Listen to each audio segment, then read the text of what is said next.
अब मैं आपको एक बात और शेयर करना चाहता हूं कि अगर आप किसी भी कंपनी में ज्वाइन होके काम करना चाहते हैं, किसी भी कंपनी में ज्वाइन होके काम करना चाहते हैं, जैसे मैंने आपको बताया कि हमारे इंडिया में 457 कंपनियां हैं, अब तो शायद ज्यादा हो गया होगा, यह आंकड़ा 3-4 महीने पुराने का है, जो एमसीए की वेबसाइट पे रजिस्टर्ड हैं। किस कंपनी में आप जाएं, किस कंपनी में आपका भविष्य सुरक्षित हो सकता है, बहुत मुश्किल है बता पाना, बहुत मुश्किल है। तो ऐसे में हमको ये 5 इंपॉर्टेंट पैरामीटर हेल्प करेंगे कि किस कंपनी में हमारा भविष्य सुरक्षित हो सकता है। सबसे पहला पैरामीटर, सबसे इंपॉर्टेंट पैरामीटर वो होता है प्रोफाइल का। क्या होता है? प्रोफाइल का।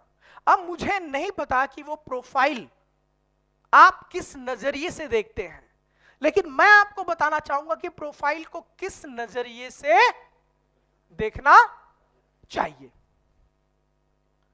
देखिए, प्रोफाइल के अंदर 3 पार्ट आते हैं जो आपको गौर देना होगा। सबसे पहला तो यह गौर देना होगा कि यदि कंपनी अपने इनिशियल पीरियड में है, यदि कंपनी अपने इनिशियल पीरियड में है, इनिशियल पीरियड कह सकते हैं 1 to 3 ईयर, क्योंकि 99% कंपनी इसी पीरियड के अंदर दम तोड़ देती है। 99% कंपनी, अगर कंपनी अपने इनिशियल पीरियड में है, 1 to 3 ईयर के अंदर है, तो क्या कंपनी को रन करने के लिए क्या सफिशिएंट फंड है कंपनी के पास? Must have sufficient fund in initial period to run the company. Simple सी बात है। कहीं कंपनी उधारी में तो नहीं चल रही है, होती है कई सारी कंपनी उधारी पे चल रही होती है, लीज पे चल रही होती है, और अपने इनिशियल पीरियड को सरवाइव नहीं कर पाती है, जिसके कारण बुरी तरह फ्लॉप होकर चली जाती है। तो सबसे पहले देखना है, यदि कंपनी इनिशियल पीरियड में है, 1 to 3 ईयर के अंदर है, तो कंपनी के पास सफिशिएंट फंड होना चाहिए कंपनी को चलाने के लिए। दूसरा पॉइंट आपको देखना है प्रोफाइल के अंदर ही, वो देखना है कि जो डायरेक्टर या फिर सीईओ जिन्होंने जिम्मेदारी ली हुई है कंपनी की, क्या उनको डायरेक्ट सेलिंग का इंफॉर्मेशन है, या डायरेक्ट सेलिंग का अच्छी तरह से एक्सपीरियंस है, क्या उनकी डायरेक्ट सेलिंग की पॉलिसी है, क्या उनकी एमएलएम की वैसी पॉलिसी है जिसमें कस्टमर और डिस्ट्रीब्यूटर दोनों का फायदा हो सके। मैं आपको एग्जांपल देना चाहूंगा। कुछ समय पहले एक कंपनी इमर्ज हुई जो अभी फिलहाल रिटेल की किंग मानी जाती है। कुछ समय पहले डायरेक्ट सेलिंग में कंपनी आई जो अभी रिटेल की किंग मानी जाती है। वो कंपनी कौन सी है? HUL, right. अभी फिलहाल रिटेल मार्केटिंग में उनका रिटेल इंडस्ट्री में 70,000 करोड़ से ज्यादा का टर्नओवर जा रहा है, 70,000 करोड़ से ज्यादा का। लेकिन ये कंपनी ने हाथ आजमाया था 10-11 साल पहले MLM में, लेकिन दिक्कत क्या थी? डायरेक्ट सेलिंग की पॉलिसी प्रॉपर ना हो पाने के कारण, डायरेक्ट सेलिंग की प्रॉपर नॉलेज या प्रॉपर एक्सपीरियंस ना हो पाने के कारण बुरी तरह फ्लॉप होके चली गई इनिशियली 3 इयर्स के अंदर।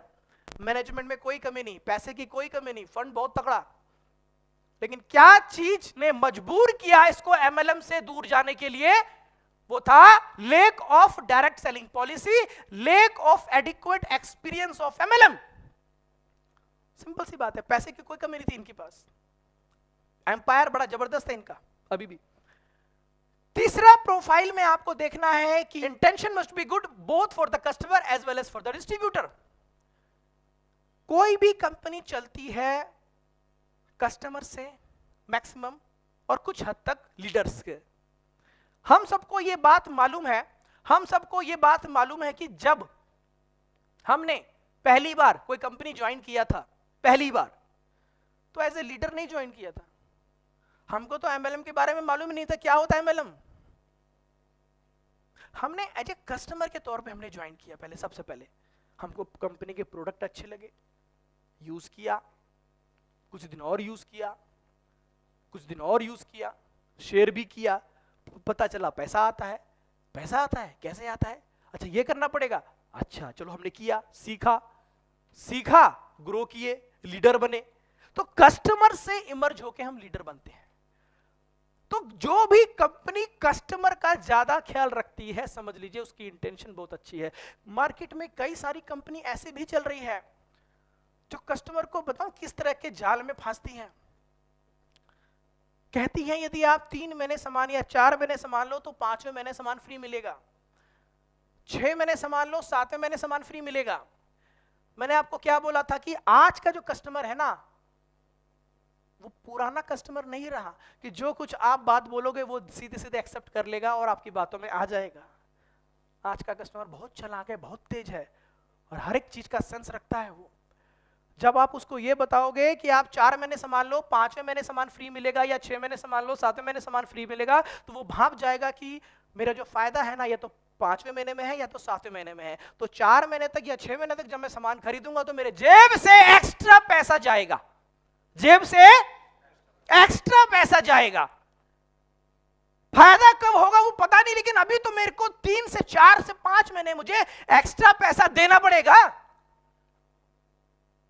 लेकिन आज का कस्टमर ये बोलता है कि आज के दिन जो मैं सामान खरीदूंगा, आज के दिन जो मैं सामान खरीदूंगा, ये सामान खरीदते हुए मेरे जेब पे 1 भी % लोड नहीं आना चाहिए।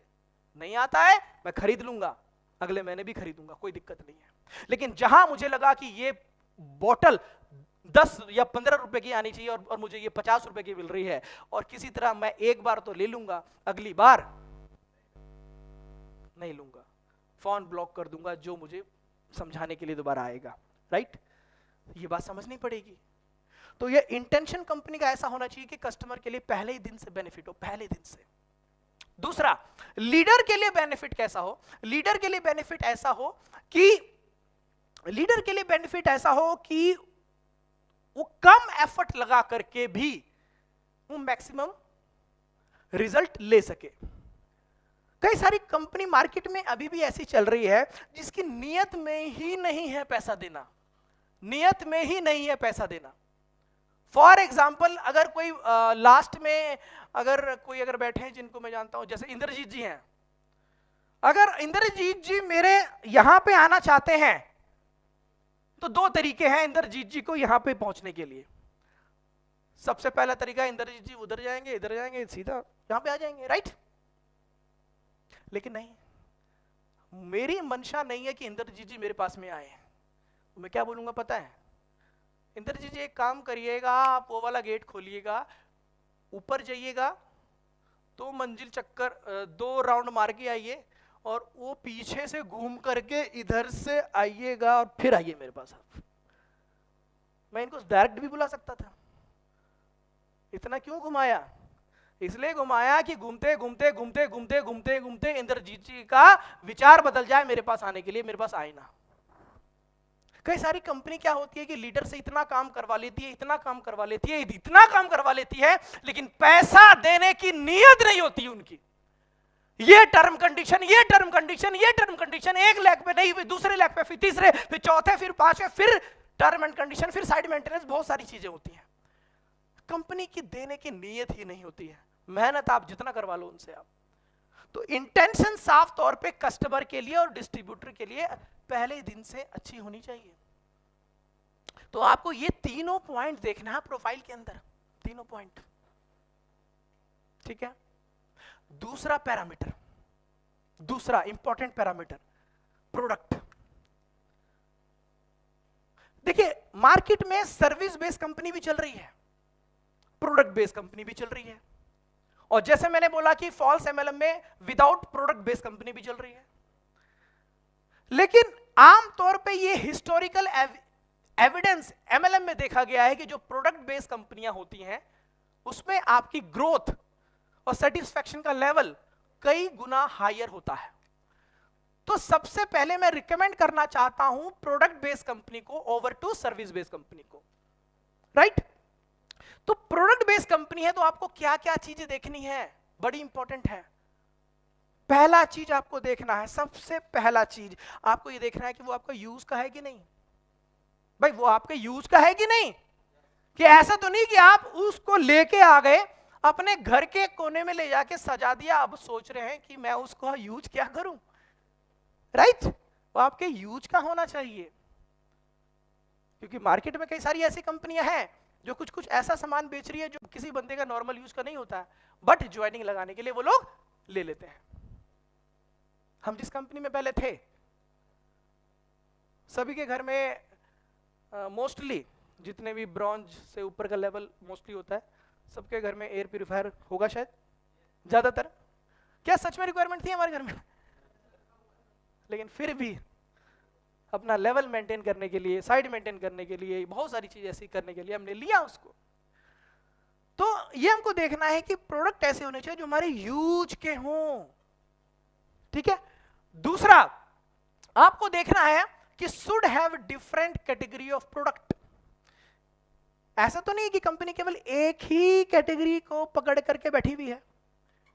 कंपनी के पास हेल्थ केयर प्रोडक्ट भी होना चाहिए, कंपनी के पास जो है होम केयर भी होना चाहिए, ब्यूटी केयर भी होना चाहिए, पर्सनल केयर भी होना चाहिए, बहुत अलग अलग श्रेणियां भी होनी चाहिए। ऐसा नहीं है कि सिंगल कैटेगरी यदि प्रोडक्ट का होगा कंपनी के अंदर तो आप काम नहीं कर सकते, काम कर सकते हैं, लेकिन बड़ी समस्या होती है लोगों को एसोसिएट कराने के लिए। पर किसी को हेल्थ केयर प्रोडक्ट पसंद आता है, किसी को पर्सनल केयर पसंद आता है, किसी को होम केयर पसंद आता है। अब किसी को यदि पर्सनल केयर पसंद नहीं आ रहा है तो क्या आप जबरदस्ती उनसे क्या ज्वाइन करा लोगे? क्या नहीं करा सकते, सिंपल सी बात है। तो डिफरेंट कैटेगरी के प्रोडक्ट होने चाहिए कंपनी के अंदर। तीसरा, मस्ट बी अफोर्डेबल। सबसे important criteria in the segment of product, affordability बहुत ही ज्यादा जरूरी है। फ्रेंड, कई लोग समझते हैं कि अफोर्डेबिलिटी का मतलब होता है सस्ता, चीप। ना, अफोर्डेबल का मतलब सस्ता या चीप नहीं होता है। अफोर्डेबल का मतलब होता है कि सही क्वालिटी का प्रोडक्ट सही वाजिब दाम पे, चीप नहीं होता है, ठीक है। तो अफोर्डेबल होना बेहद ही ज्यादा जरूरी है।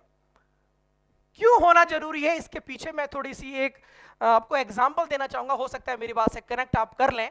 मान के चलिए आपको मोबाइल फोन चाहिए, आपको राइट, आपको मोबाइल फोन चाहिए। आप किसी मोबाइल शॉप पे जाते हैं और आप उसको ये बोलते हैं कि मुझे जो है एक मोबाइल मुझे चाहिए। तो शॉप का ओनर आपसे पहले पूछता है कि आपका बजट कितना है। आप बोलते हो मेरा बजट जो है सर, मेरा बजट जो है 15,000 का है, 15,000 से ज्यादा नहीं। बोलता ठीक है, कोई दिक्कत नहीं है। वो ये फोन, दो फोन, तीसरा फोन दिखा देता है, आपके टेबल पे, मेज पे रख देता है। अच्छा, आप क्या करते हैं? वो तीनों फोन लेके आ जाते हैं क्या आप? है जी, एक ही फोन लेते हो ना? क्यों?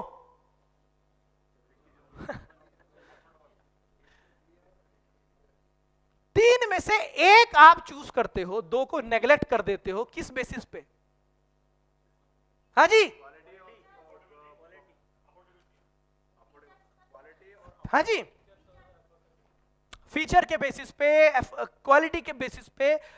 अब आपने देखिए, आपने दुकानदार को बोला कि मेरा बजट 15,000 रुपए का है, राइट। उसने आपके सामने 3 फोन ले जाके रख दिए। अब आप 2 फोन को साइड करके एक फोन चूज करके आ जाते हो। आपके पास अधिकार था चूज करने का, लेकिन ये अधिकार किसने दिया? अधिकार आपके पास तब आया जब आपके दिमाग में ये श्योर हो गया कि ये तीनों फोन मेरे अफोर्डेबल रेंज में आते हैं, राइट। तो अफोर्डेबिलिटी एक बहुत ही मेजर इशू पैदा करती है प्रोडक्ट को लेने के लिए। उसके बाद आता है सबसे इंपॉर्टेंट चीज, क्वालिटी। क्वालिटी से ऊपर अफोर्डेबिलिटी ही आएगा। लेकिन अगर ऐसा हो कि आप उस दुकानदार के पास जाओ और बोलो सर मुझे एक मोबाइल चाहिए, और सामने वाले ने बजट नहीं पूछा आपसे और आपको दिखा दिया एप्पल का आईफोन 1 लाख रुपए का है, आप लेंगे? जब आपको पता है कि मेरा जेब में केवल 15,000 रुपए है, आप चले जाएंगे आप, जबकि वो दुनिया का बेहतरीन फोन है। वो कितनी भी अच्छी क्वालिटी क्यों ना हो, क्यों जब तक वो आपके जेब में नहीं समा सकता है, कोई फायदा नहीं है प्रोडक्ट का। तो ऐसे में हमेशा अफोर्डेबिलिटी ऊपर आती है क्वालिटी से, उसके बाद पैरामीटर आता है क्वालिटी का। क्योंकि क्वालिटी एक ऐसा फेविकॉल का जोड़ है जो कस्टमर को बांधे रखता है लंबे समय तक के लिए। सिर्फ अगर कोई प्रोडक्ट अफोर्डेबल होगा, केवल सिर्फ अफोर्डेबल होगा, क्वालिटी दम नहीं होगा उसके अंदर, तो ज्यादा लंबे समय तक कस्टमर जो है रिटेन नहीं रह पाएगा। तो कस्टमर को रिटेन रखने के लिए क्वालिटी बहुत जरूरी है। तो फ्रेंड, प्रोडक्ट के पैरामीटर में ये 4 पॉइंट बेहद जरूरी है, राइट। तीसरा सबसे इंपॉर्टेंट, बिजनेस प्लान, जो किसी लीडर को आकर्षित करता है, जो किसी लीडर को आकर्षित करता है कि बिजनेस प्लान कैसा है। तो बिजनेस प्लान के अंदर आपको क्या क्या देखना है वो मैं आपको कोशिश करूंगा समझाने की। सबसे पहला पॉइंट आपको ये देखना है, क्योंकि कई सारी कंपनी क्या करती है ना, वो बोलती है कि हमारा डिस्ट्रीब्यूशन है 50% का, हमारा डिस्ट्रीब्यूशन है 70% का, हमारा डिस्ट्रीब्यूशन 80% का, हमारा डिस्ट्रीब्यूशन 100% का है। कोई कंपनी बोलती है आजकल मार्केट में आई है शायद, हमारा डिस्ट्रीब्यूशन 100% का है जी बिजनेस वॉल्यूम के ऊपर। अच्छा जी, हम चुप यार, हमारा तो केवल 77.5% है। तुम्हारी फिर कंपनी अच्छी होगी यार, तो हमको पैरामीटर से नहीं पते क्या बिजनेस प्लान में देखने हैं हमको। फ्रेंड, चाहे किसी का डिस्ट्रीब्यूशन 50% हो, किसी का डिस्ट्रीब्यूशन 80% हो, चाहे किसी का डिस्ट्रीब्यूशन 100% हो, मायने नहीं रखता है। मायने क्या रखता है? मायने ये रखता है कि वो टोटल डिस्ट्रीब्यूशन का फायदा लेने के लिए आपको अपने टीम से टोटल कितना टर्नओवर करवाना पड़ेगा। राइट? नंबर 1 बजाओ, म्यूजिक बजाओ थोड़ा जोर से जा।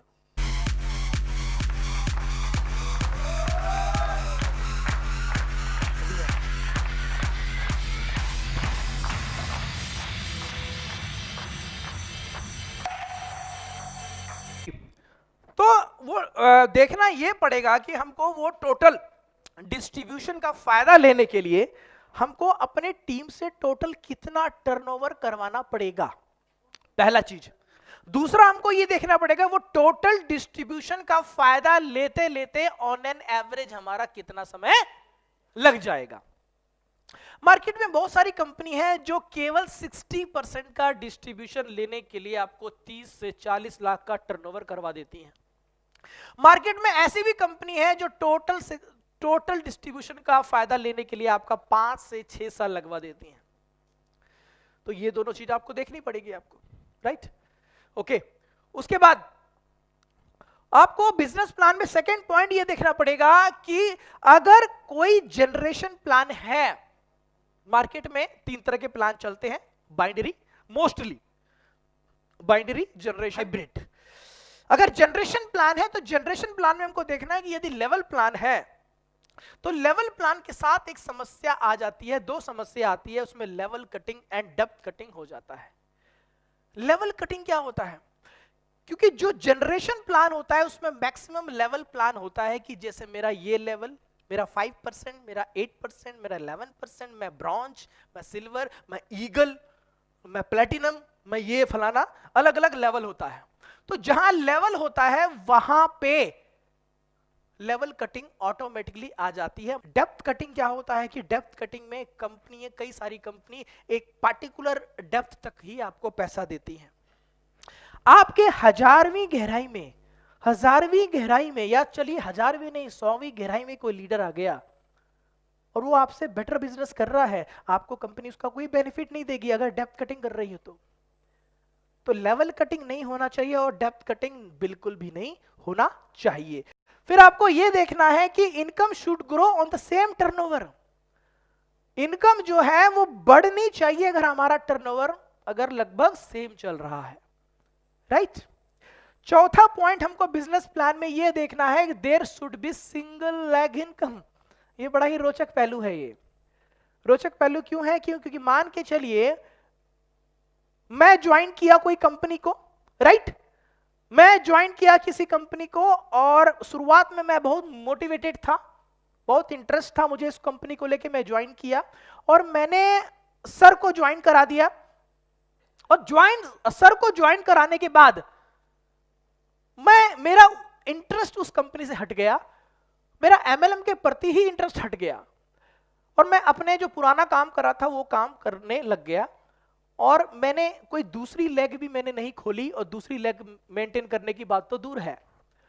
तो ऐसे में बस मैंने केवल सर को ज्वाइन कराया था और फिर उसके बाद मैं भूल गया, मैं अपना परचेज भी नहीं कर रहा हूं। लेकिन जिसको मैंने ज्वाइन कराया, सर को ज्वाइन कराया, ये अपने लाइफ के प्रति सीरियस थे, मोटिवेटेड थे, डेडिकेटेड थे, ये काम करने लग गए और ये आ गए 1 लाख रुपीस पर मंथ पे। तो मुझे कई सारी कंपनी कुछ नहीं देगी। तो ऐसा होना चाहिए कि यदि कोई एक सिंगल लेग भी चल रहा है, सिंगल टीम भी चल रही है, तो भी उसको आपका बेनिफिट मिलना चाहिए। ट्रेनिंग एंड एजुकेशन सिस्टम बहुत इंपॉर्टेंट रोल अदा करती है, क्योंकि एमएलएम में सिर्फ हम लोग पैसा नहीं कमाते। MLM is not only to earning the money, कोई पैसा भी कमाते हैं यहां पे, लेकिन पैसे के साथ साथ हम लोग एक नया व्यक्तित्व भी कमाते हैं। देखिए, ट्रेनिंग और एजुकेशन सिस्टम मेरे हिसाब से ऐसा होना चाहिए कि यदि कोई भी व्यक्ति उस एमएलएम कंपनी के ट्रेनिंग का पार्ट यदि वो 2 से 3 महीने होता है और उसके व्यक्तित्व में कोई सुधार नहीं आता है, उसके बोलचाल के लहजे में, उठने बैठने के तरीके में, कपड़े पहनने के सलीके में, खाने के सलीके में, बात करने के सलीके में अगर कोई परिवर्तन नहीं आता है, तो समझ लीजिए कंपनी का ट्रेनिंग सिस्टम बिल्कुल बकवास है, कोई काम का नहीं है। लेकिन अगर उसके जिंदगी में आमूल परिवर्तन आता है 3 महीने के या 3 सेशन अटेंड करने के बाद या 3 महीने के बाद, तो समझ लीजिए उसका ट्रेनिंग सिस्टम बड़ा ही जबरदस्त है। मेरा यह भी मानना है कि कोई फ्रेशर जिसको एमएलएम की कोई भी नॉलेज नहीं है, कोई भी जानकारी नहीं है, अगर वो किसी पर्टिकुलर एमएलएम के ट्रेनिंग एंड एजुकेशन सिस्टम का पार्ट बनता है, तो उसका ट्रेनिंग और एजुकेशन सिस्टम ऐसा होना चाहिए कि उसको नेटवर्कर में तब्दील कर दे, राइट? लेकिन आमतौर पे होता क्या है, कई सारी एमएलएम कंपनी ट्रेनिंग के नाम पे केवल मोटिवेशन परोसती हैं। भाई मैं पहले ऐसे था, प्लेटफॉर्म पे सोया करता था, खाने को पैसे नहीं होते थे, पहनने को कपड़े नहीं हुआ करते थे, बहुत लोगों ने सुनाया, मैं आज ये बन गया, आप भी बन जाओगे, बस ज्वाइन करके काम करो। ये होता है ट्रेनिंग। लेकिन ट्रेनिंग ऐसी होनी चाहिए कि बेसिक चीजें आपको सिखाया जाए, राइट? आपको एजुकेट किया जाए। पिछले 2 घंटे से हो सकता है मैंने अगर 1-2 लाइन आपको मोटिवेट किया हो, लेकिन पिछले 2 घंटे से मैं केवल जोर दे रहा हूं आपको एजुकेट करने में, राइट? तो किसी भी एमएलएम का ट्रेनिंग का पार्ट होना चाहिए एजुकेशन, नॉट मोटिवेशन। मोटिवेशन तो हमको अपने दिल में आ ही जाता है। दूसरा, ट्रेनिंग का पार्ट आपको होते रहना है। इस तरह की ट्रेनिंग का पार्ट, चाहे ऑनलाइन ट्रेनिंग हो चाहे ऑफलाइन ट्रेनिंग हो, हर ट्रेनिंग का पार्ट आपको होना है, माहौल में आना है फ्रेंड। इसी से बिजनेस आपका ग्रोथ होगा। तो उम्मीद है मैंने आपको 3 चीजें मैंने कवर की। व्हाट इज एमएलएम, एमएलएम का कंसेप्ट मैंने बताया, फिर मैंने आपको ट्रू एमएलएम, फॉल्स एमएलएम बताया, और उसके बाद मैंने इंपॉर्टेंट 5 पैरामीटर बताए। इससे रिलेटेड कुछ क्वेश्चन है, बट अभी नहीं पूछेंगे, वो लंच के बाद पूछा जाएगा। उम्मीद है मेरी बातों को आपने ध्यान से सुना होगा, समझा होगा। Thank you very much.